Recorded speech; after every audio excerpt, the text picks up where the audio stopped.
आँख लगती है, दर्द उठता है, दर्द उठता है, बैठ जाता हूँ। रोज़ कहता हूँ भूल जाऊँ उसे, रोज़ कहता हूँ भूल जाऊँ उसे, रोज़ ये बात भूल जाता हूँ।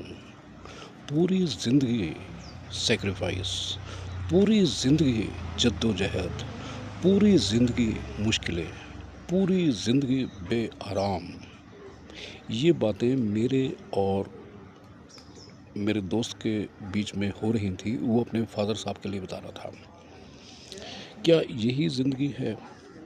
अपने लिए कुछ भी ख्याल भी ना करें, अपना ख्याल भी ना आए, अपने दिमाग में अपने लिए कुछ भी होश ना रहे और सोचे सिर्फ सेक्रीफाइस के लिए घर बनाना है, बच्चों को बड़ा करना है, उनकी शादी करनी है, पढ़ाने के बाद उनके पास जॉब भी अप्रोप्रिएट होना चाहिए। उनकी जॉब अगर अप्रोप्रिएट नहीं है उसकी भी चिंता है।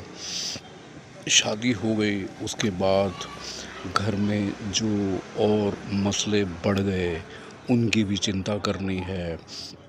यही बातें बताते बताते मेरा दोस्त जो मेरे साथ बैठा था कल चाय पर, वो रो पड़ा। वो बोलने लगा कि उनके फादर साहब ने सिवाय सेक्रीफाइस के, कंजूसी के, ज़िंदगी को जिया ही नहीं। वो जिए हैं तो सिर्फ पूरे परिवार के लिए। उसके ऊपर क्या हो गया, उनको अब तकलीफ़ रहने लगी। अब वो बेआराम हैं। हम उनके पास रह नहीं सकते क्योंकि सोर्स ऑफ इनकम उनसे 200 किलोमीटर दूर है। दूसरा लड़का है, वो जी भर के कमा नहीं पाता। 2 लड़कियां हैं, उनके हस्बैंड भी जी भर के कमा नहीं पाते। कुल मिला के सारा परिवार पैसों की जद्दोजहद में उलझ के रह गया और जिस पिता ने पूरे परिवार की चिंता करी थी वो अकेले रह गए, अपनी बीमारी में, अपनी परेशानी में, अपनी टांगों के दर्द में और तकलीफ़ों में। क्या यही है ज़िंदगी? अगर हम भी विचार करें, ज़्यादा स्ट्रेस लेके, ज़्यादा प्रेशराइज़ रह के, ज़्यादा उलझनों में रह के, बहुत तंग हाल, फटे हाल रह के पूरे परिवार की चिंता करना गलत नहीं है।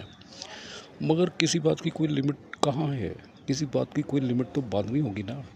यदि आउट ऑफ द लिमिट, यदि आउट ऑफ करेज, सीमाओं से परे जाकर हम कुछ भी करेंगे तो अपना हाल तो ख़राब होगा।